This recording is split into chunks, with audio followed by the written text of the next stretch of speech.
Well, well, well. We saw another Democratic debate last night. And, of course, this took place in my own backyard, Charleston, South Carolina. And boy, do we have a lot to go over from what we saw last night. So, obviously, we can put this probably top of the list.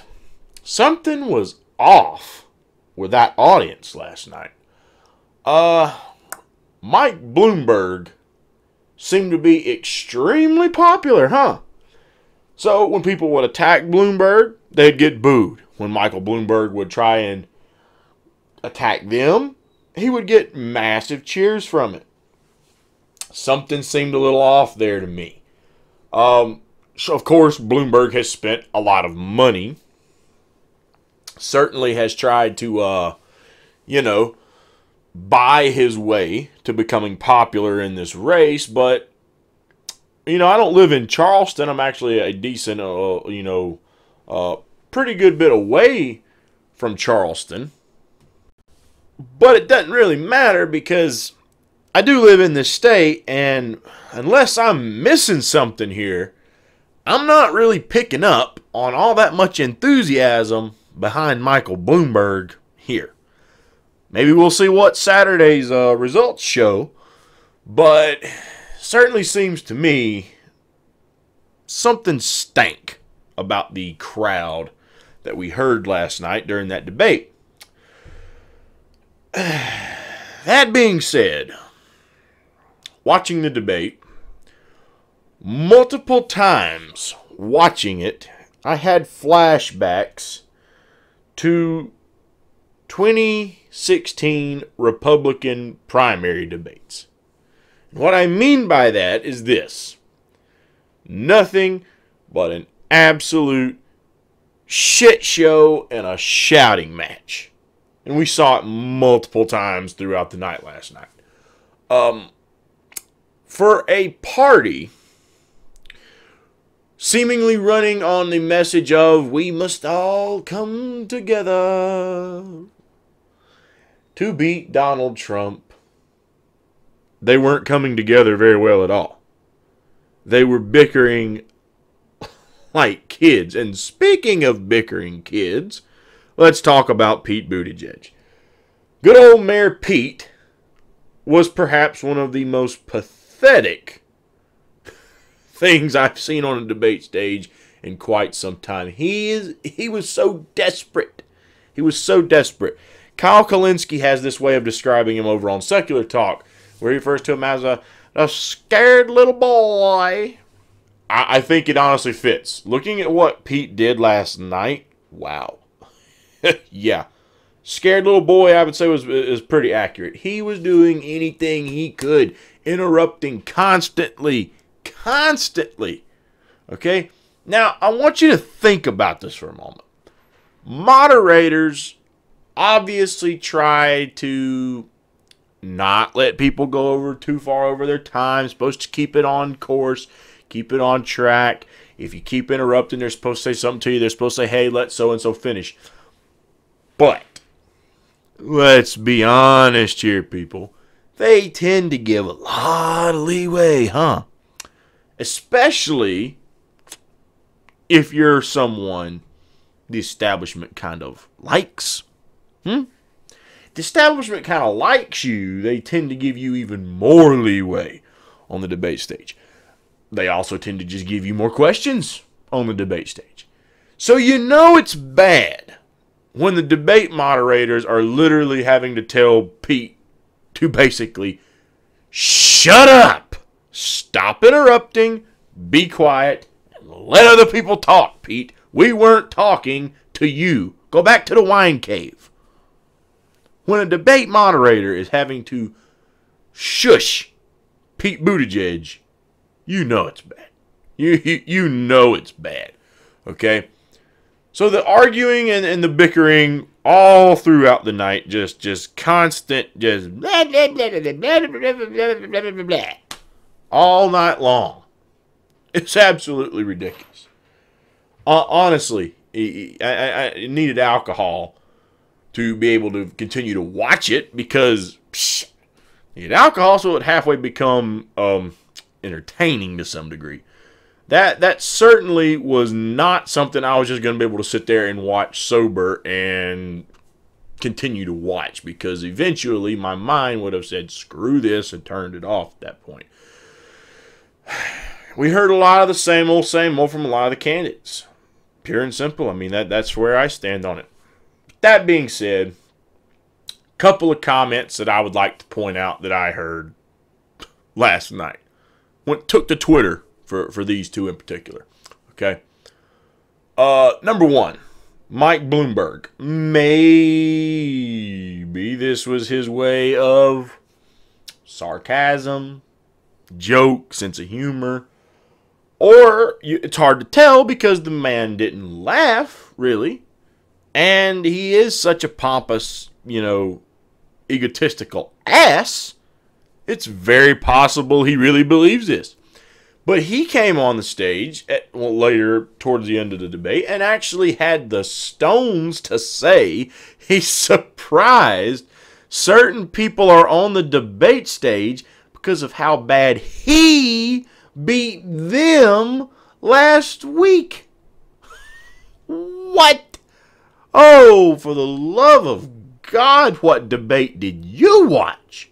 Someone replied to me on Twitter and said he probably watched the highlights on Bloomberg News. Love the reply, but still, what did they edit? Let's just say Bloomberg News is what he watched. What could they have edited to make it look like he whooped anyone last week? Mike Bloomberg got his ass handed to him 6 ways from Sunday last week. He didn't whoop anyone. He was a doormat in last week's debate, plain and simple.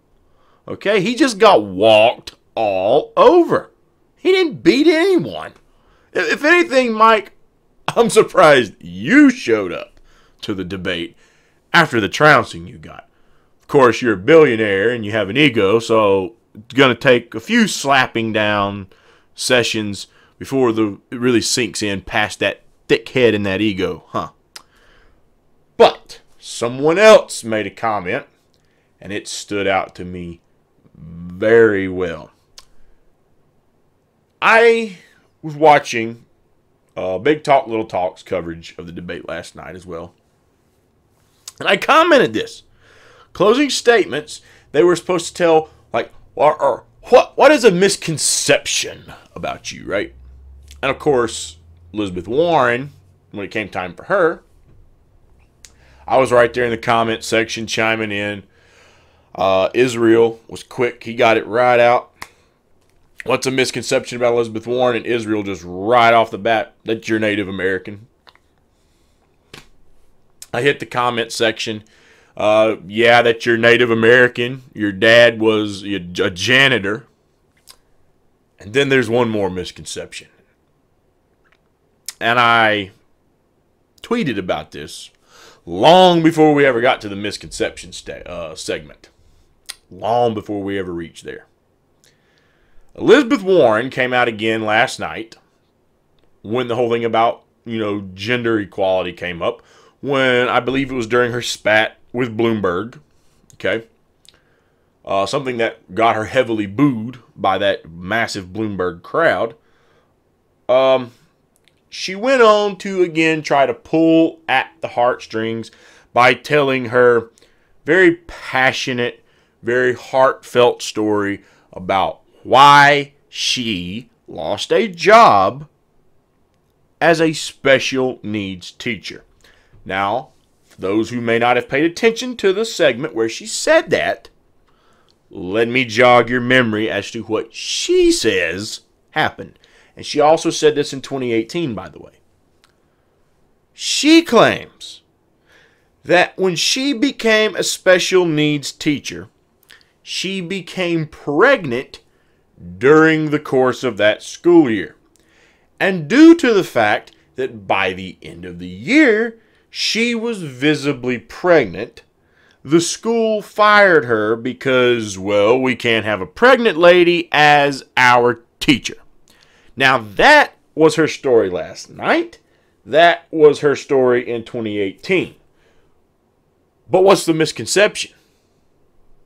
Well, let's just hear straight from Elizabeth Warren what the misconception about that really is. So I worked, it was in a public school system, but I worked with the children with disabilities. And I did that for a year. And then that summer, I actually didn't have the education courses, so I was on an emergency certificate, it was called. And I went back to graduate school and took a couple of courses in education and said, I don't think this is going to work out for me.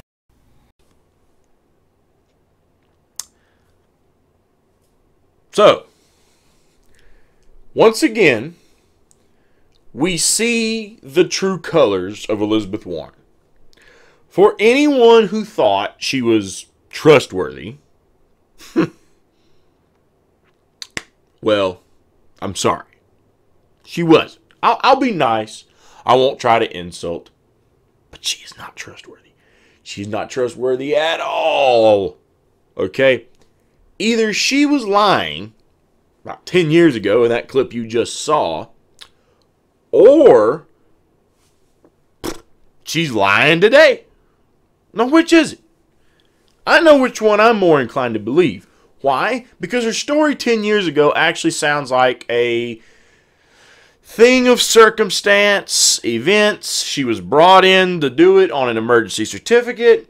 She did it, but then she had to go back to complete classes, and upon going back to complete those classes, decided, not for me. Does that sound unreasonable? No. Does that sound far-fetched, perhaps? No. It actually sounds rather believable. So which one has that extreme in it? Which one has that thing, the emotion? What story would seemingly help your case if you were doing something like, I don't know, running for public office, perhaps? What would help you try to reach out to those voters and pull on those emotions, and you should support me because I stand and fight for you as a champion, and here's what I've been through, so you know I can relate to you? Which one does that? Getting fired, basically, or rather, not even getting fired at all, being told you got to go back and complete some classes, and then deciding, not for me. That makes you sound like you were a quitter. No one's going to have sympathy for you there. But the other one, of course, the male chauvinists.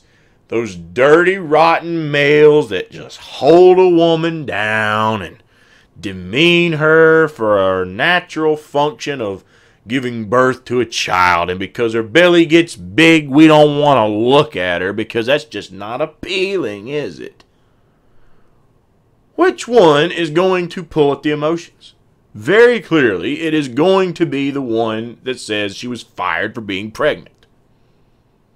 So I know which one I'm inclined to believe is the lie, considering the clip you just saw is what she had to say long time ago before, she was a United States Senator or before she was running for President of the United States. So the fact that Elizabeth Warren is continuing to get on stage and tell a lie, and I'm firmly believing that that is the lie, okay, and if anyone has evidence to the contrary, by all means present it. But the fact she's getting on stage and telling a lie still shows just how trustworthy she is, just how full of crap she is, and just how much she's willing to probably lie about. So, again, your whole thesis that she was going to be a huge Bernie Sanders, ally in the long run, yeah, that's working out so well, isn't it? So, again, debate was just an absolute shit show last night. Now, while we're at it, might as well grade some winners and might as well grade some losers. Let's jump into that. As far as who I think is a winner, just going off of who was on stage, This isn't exactly what I would call much of a win. I would say probably Bernie. Honestly. No one, to me, I don't think anybody really had a good night. It was nothing but a poo slinging contest last night. Who do I think perhaps, and I know this is going to be kind of cliche, it's been going around the internet a little bit. Who do I think won? Just by the fact she didn't even participate in such a debacle, Tulsi Gabbard. Now, of course, did she win in terms of reaching more voters, securing more votes? No, probably not. But she won in the sense that she can still stand back and say she at least has some dignity left. She won on that aspect because everyone on that stage pretty much walked away with none last night. Absolute shit show. Okay? Pure and simple. So she at least won in that aspect of it, in my mind. Now, who are the losers? Oh, boy. There are a lot more losers than there were winners. And just telling it like it is, who lost? Pretty much everyone. Pretty much everyone. When that is what we got out of the debate, we got nothing. Nothing. To use Kyle Kalinski's latest cliche that I heard him, and I found it rather humorous when I heard him say it, so I'll use it here. What did the American people get as a result of that debate last night? We got Dickie McGee's axe. Absolutely nothing from it. Not one thing did we get out of that debate other than an absolute embarrassment. So, for all the people going back and forth about, you're going to be the reason Donald Trump gets a reason, you're the reason Donald Trump going to get reelected, you're going to be the reason he gets reelected, I got one for you. All of your foolishness and childishness, corruption, corporate hack, bought and paid for, all that BS, you all, after what we saw last night, are potentially going to be a reason that Donald Trump gets reelected because you are coming across like absolute bickering fools and jokes. Pure and simple. So it's not necessarily one person's fault on the stage. It's the whole lot of you, the DNC, who's allowing crap like that to go on. Yeah, you're literally shooting yourself in the foot. So just come to terms with it already. Biggest loser from the debate last night. I said it last week, I'll say it again. Pretty much all of the American people.